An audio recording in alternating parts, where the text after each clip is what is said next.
At sunrise, the Colosseum was already alive. Its massive arches caught the first pale streaks of light, while yesterday's blood still clung to the stone like a shadow. Beneath the stands, vendors barked for attention, their baskets brimming with olives and watered wine, ready for a crowd that hadn't even taken their seats. Beyond the iron gates, handlers shoved half-starved predators into place, lions with ribs jutting through their fur, elephants stamping in rage, panthers raking their claws against the bars. From the tunnels came the sharp clang of swords, not practice swings, but tests for the day's killing steel. Over it all, a low hum swelled into a roar. Tens of thousands of Romans poured in, hungry for the thing their empire perfected better than anyone: death, dressed up as entertainment. The Roman arena wasn't just sport. It was a laboratory for cruelty. Emperors flooded the sand to stage naval battles, starved wild animals to heighten suspense, and forced prisoners to act out myths that ended with very real corpses. None of this was accidental. It was policy woven deep into Rome's machinery of control. Cheering from the stands wasn't harmless. It was loyalty shouted loud enough to echo through history. Today we're stepping straight into that shadow. These are the most brutal, most inhumane arena acts that went too far, even for Rome. From blood-soaked funeral rites to executions dressed as theater, we'll uncover how an empire built its glory on turning suffering into applause. Before we dive in, hit subscribe so you don't miss our next descent into history's darkest corners. Now take your seat. The gates are creaking open. The first gladiatorial combat in Rome didn't begin with golden fanfare or emperors in royal purple. It began at a funeral. In 264 BC, the sons of Decimus Junius Brutus Sceva chose not to honor their father with statues or prayers, but with blood. They armed 3 pairs of slaves and sent them to fight to the death in the Forum Boarium, a cattle market thick with the stench of dung and smoke. This wasn't entertainment. It was duty, a munus, an obligation owed to the dead. Its roots stretched far beyond Rome. In Campania, warriors were slain at graves to appease restless spirits. Over time, killing shifted to combat. The dead no longer demanded random victims, but duels between chosen men. The Samnites, once Rome's bitter enemies, held such contests often, and Roman elites embraced the custom eagerly. Burying a man with treasures showed wealth. Burying him with a blood-drenched spectacle proved power. But funerals were only the beginning. By the 3rd century BC, Rome's leaders saw how these fights could do more than honor ancestors. They could steady politics. Religious festivals, once solemn offerings to Jupiter, began featuring gladiators. The Senate framed it as piety, but the crowd knew the truth. State-sponsored violence designed to keep the people loyal. Even the armor told stories. Early fighters wore the shapes of conquered foes: the Samnite with his heavy shield, the Thracian with a curved blade, the Gaul with a broad sword. Watching them bleed was watching Rome's victories replayed, slash after slash. Death became propaganda, and as blood spilled, the venues grew.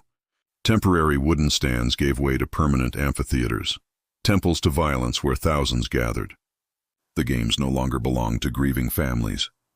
They belonged to the state. Each drop of blood whispered the same message. Rome commanded men, armies, even death itself. No one then could have guessed how far it would go. What started as ritual sacrifice morphed into theater, and duty became obsession. Rome had discovered a new weapon, power over not just the living, but the meaning of dying. Once unleashed, it never closed that door. The crowd's roar wasn't reserved for men. Sometimes it thundered for beasts hauled from the farthest edges of the known world. Lions from North Africa, leopards from the Caucasus, crocodiles from the Nile, even giraffes dragged across deserts. They weren't displayed as wonders of nature, but condemned as prey in a carnival of slaughter. Romans called these shows venationes, hunts. They weren't about survival, but about domination, proof the empire could trap the wild and destroy it for pleasure. Julius Caesar set the tone in 46 BC, parading a giraffe, the first ever seen in Europe. They called it a camelopard, half camel, half leopard, because Rome had no name for such a creature. It didn't matter. The animal wasn't admired. It was thrown into the sand to be torn apart. The message was unmistakable. If Rome could seize the strangest beasts alive, it could conquer anything. The slaughter only grew. When the Colosseum opened in AD 80, Emperor Titus reportedly oversaw the deaths of more than 9,000 animals in one festival. Archaeologists have found bones etched with marks of deliberate starvation, evidence that lions and bears were weakened beforehand to ensure a quick, bloody kill. Even elephants, once the terror of Roman legions under Hannibal, were herded into the arena and butchered for cheers. Behind-the-scenes logistics were part of the theater. Exotic creatures had to be trapped, hauled across deserts, and kept alive just long enough to meet their doom. Caravans dragged cages through scorching sands, fleets floated them down the Nile, and handlers risked their lives just to deliver living trophies to Rome. Seeing a panther in the wild was dangerous enough. Watching one explode from a cage in front of 50,000 screaming spectators, that was power made visible. Every creature was a living souvenir of conquest, proof that the empire's reach knew no limits. Some emperors made these hunts their own private stages. Commodus, Rome's most flamboyant showman, strode into the arena dressed as Hercules, slaughtering hundreds of animals himself. He wanted to look like a god among beasts, but everyone could see the truth. A fragile ego with a bow. The hunts were often rigged. Animals were chained, maimed, or half-starved so the emperor could bask in a guaranteed victory. The people cheered, not because they admired him, but because when the emperor hunts, silence could be fatal. Behind the cheers, a quieter tragedy unfolded. Ancient writers like Pliny the Elder warned how rare species vanished from their homelands after decades of Roman slaughter. Lions, leopards, and even elephants were pushed toward extinction to feed the empire's appetite for spectacle. The Colosseum wasn't just a theater of death.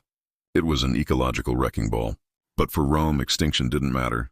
What mattered was the illusion that nature itself could be captured, starved, and destroyed for fun. Every carcass on the sand was another brick in the wall of imperial control. When you picture a gladiator, you might imagine two evenly matched warriors locked in noble combat. The reality was far more twisted. Rome thrived on imbalance, on contests engineered for cruelty. They built bizarre weapons, imposed absurd rules, and staged fights no one could truly win. Some victims weren't fighters at all.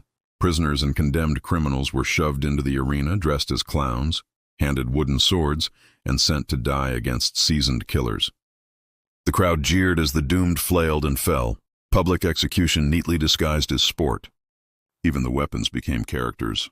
The retiarius fought with a fisherman's net and trident, squaring off against the secutor, whose smooth, rounded helmet was designed to deflect the net.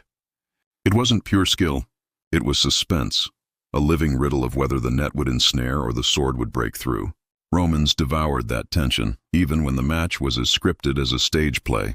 The numbers grew more obscene. Sometimes one gladiator was thrown against several foes. Other days, entire units clashed like miniature armies, turning the arena floor into a swamp of blood, splintered shields, and mangled corpses. When novelty wore thin, they reached further. Female gladiators, gladiatrices, stepped onto the sand in the 1st century AD. Writers like Juvenal mocked them, yet records prove they fought for real, against dwarfs, against beasts, even against each other. Their presence blurred gender lines, but reinforced a darker truth. No one, man or woman, was beyond Rome's hunger for spectacle. Even the helmets were weapons of torment. Some narrowed vision or muffled sound, forcing fighters to stumble half-blind while the audience roared with laughter. Others were so heavy that raising one's head became a contest all its own. Armor wasn't always protection. Sometimes it was punishment. Then came the propaganda plays. Gladiators dressed as barbarians were forced to mimic Rome's defeated enemies. Their inevitable loss reminded everyone that the empire always prevailed. Every mismatch, every exotic twist, every gender-bending stunt was carefully designed to keep crowds shocked, obedient, and begging for more. The Colosseum never settled for repetition. It invented new cruelties, always hunting for the next thrill. By midday, once the morning duels had soaked the sand and the crowd started to fidget, the arena shifted gears. Combat gave way to theater, with death at center stage. Romans called it damnatio ad bestias, condemnation to the beasts. For the condemned, it wasn't a trial. It was a script they had no power to refuse. Criminals, deserters, rebellious slaves, and prisoners of war all became unwilling actors in an execution disguised as myth. Each victim's punishment matched their crime. Thieves torn apart by wolves, arsonists burned alive, traitors thrown to lions. Every scene was a morality play written in real blood. The scale could stagger belief. During Emperor Trajan's celebrations after his Dacian victory, thousands of captives were slaughtered over 103 relentless days. It wasn't random carnage. It was organized, paced like acts in a grim drama. Every death was crafted to keep the audience on edge until the next horror arrived. Animals were the stars of this nightmare. Lions were starved to a frenzy before release. Bears chained in pits were goaded into sudden fury. Even prized leopards were unleashed on trembling victims.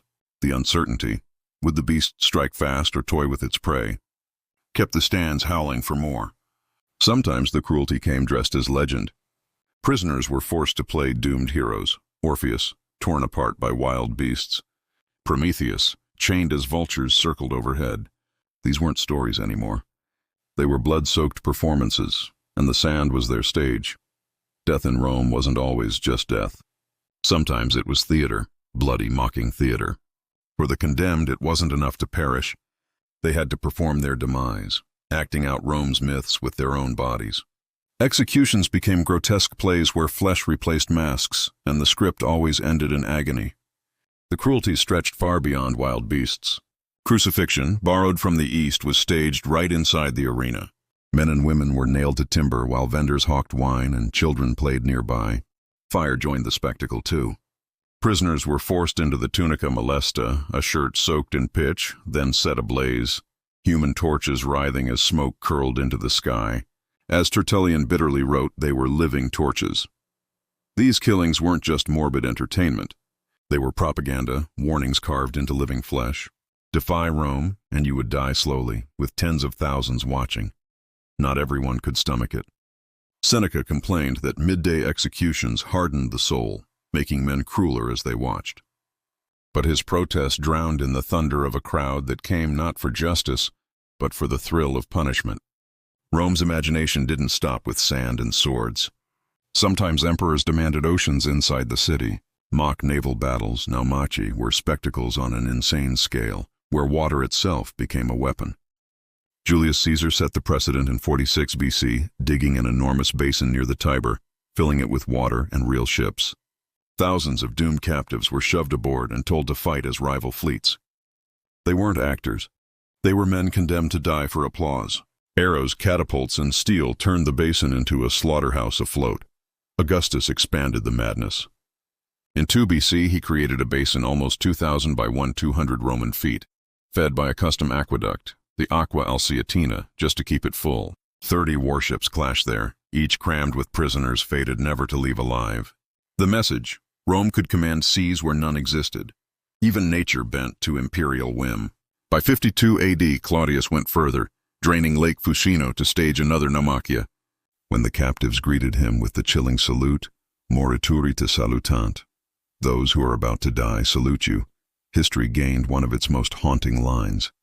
Whether rehearsed or desperate, it summed up the hopelessness of men made into props. Fire, too, had its macabre myths. Victims wearing the pitch-soaked tunica were cast as heroes meeting fiery fates. Hercules, consumed by poison, or Mucius Scaevola, testing loyalty by holding his hand to the flames. The crowd laughed as these heroes screamed, their bravery reduced to ash, their stories turned to mockery. Even the Colosseum's architecture fed Rome's appetite for domination. Under Titus and later Domitian, engineers built channels beneath the arena, allowing the sand to flood for smaller naval shows, then drain for combat the next day. Cruelty became an engineering project. Water, fire, flesh, everything was a prop in Rome's theater of control. To drown captives, to turn bodies into living torches, to bend myths into slaughter. That was power. The emperors weren't satisfied ruling men. They posed as rulers of the elements themselves. By the late 1st century, executions weren't punishments anymore. They were scripts dripping with creative malice, twisting cultural legends into tools of humiliation. Take the games inaugurating the Colosseum in AD 80. The poet Martial recorded an actor cast as Orpheus, the musician who tamed beasts with song. In myth, animals sat enchanted by his lyre. In the arena, a bear was released mid-performance and mauled the singer to death. Art turned to parody, beauty to butchery. Another victim was forced to play Daedalus, the inventor who escaped Crete on wax wings. Suspended on a crude contraption meant to mimic flight, he soared briefly before plunging to the beasts below. Martial quipped, "The man must have wished for real feathers." a poet's jest hiding a man's terror. Perhaps the most grotesque of all was the myth of Pasiphae, cursed to desire a bull. One show staged her infamous union with a mechanical beast, followed by a killing that blurred execution, humiliation, and pornography. A warning about hubris became public degradation. The message was clear. Rome owned its myths just as it owned its people. Heroes, villains, kings, queens, none were safe from being rewritten as props in a pageant of death. For spectators, these scenes were sideshows between serious contests. For the condemned, they were agonizing ends dressed in costumes. For Rome, they were propaganda made flesh, proving the state could even rewrite the meaning of its own legends. In the Colosseum, stories weren't told with ink or marble. They were branded into skin, burned into bone, and applauded until silence swallowed the sand. The line between rule and raw obsession blurred until an emperor's whim decided who lived, who died, and how.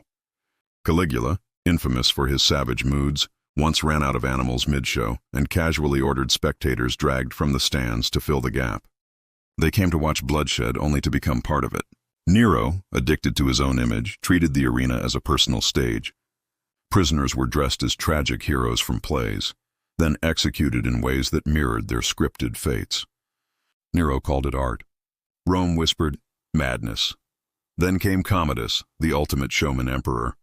Cloaked as Hercules, he stormed into the Colosseum with club and bow, slaughtering hundreds of animals crippled beforehand to guarantee applause. He even bled the treasury for his performances, forcing cheers from a terrified crowd.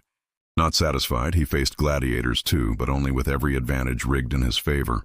Losing was impossible. Clapping was compulsory. Domitian wielded the arena like a weapon of paranoia, staging midnight hunts by torchlight to keep Rome uneasy, unsure when amusement might turn to terror. Even good emperors weren't immune. Trajan, remembered as just and capable, marked victory with 103 days of games. Thousands of deaths folded into a celebration of power. Spectacle fed egos, but it carried a price. Caligula and Commodus both died violently, remembered not for statecraft, but for theater written in blood. The arena that lifted them up also exposed their madness. Not every Roman cheered. Philosophers, poets, and early Christians left a quieter record, one that saw rot beneath the marble. Seneca confessed the midday executions hardened him, stripping away empathy rather than purifying the soul. Violence, he warned, seeped past the arena walls, poisoning daily life. Cicero, decades before, praised bravery, yet condemned cruelty for cruelty's sake, though even he admitted the mob demanded games as proof of generosity. To govern meant feeding the beast. For Christians, the amphitheater was both persecution and proof. Those who refused to renounce their faith were thrown to lions or burned alive, their deaths twisted into mass entertainment. Tertullian called the shows seeds of cruelty, indicting an empire that cheered injustice as sport. Economically, the games devoured fortunes. By the late empire, rulers bankrupted themselves, chasing spectacles grand enough to outshine predecessors. What once flaunted strength became an act of desperation. Culturally, the appetite dulled Rome's edge. Citizens who once honored discipline now demanded cheap bread and endless circuses. Juvenal mocked this hunger with the phrase panem et circenses, bread and circuses. To him, the craving for spectacle betrayed how far Rome had drifted from its republican roots. As frontiers cracked and funds dried up, the arenas crumbled. By the 5th century, the Colosseum, still colossal, stood hollow, its sand silent, its roars gone. But the moral questions never faded. Could a society that trained its people to revel in suffering truly endure? History's verdict suggests otherwise. Today the Colosseum looms, scarred but proud. Walk its tunnels, and you might still hear echoes. Iron clashing, beasts roaring, 50,000 voices rising as one. The stone is easy to admire. Harder and more honest is to remember its purpose, cruelty rehearsed until it felt normal. Rome's arenas weren't merely about blood. They were about control, shaping how citizens thought, laughed, and obeyed. Every hunt, every execution, every myth reborn in screams served the same end, to make power look eternal. That is the warning carved into the ruins. So tell us, which of these spectacles, the hunts, the living torches, or the emperors drunk on their own shows, best reveals Rome's darkest soul? Drop your thoughts below. If this dive into Rome's brutal entertainments gripped you, hit subscribe.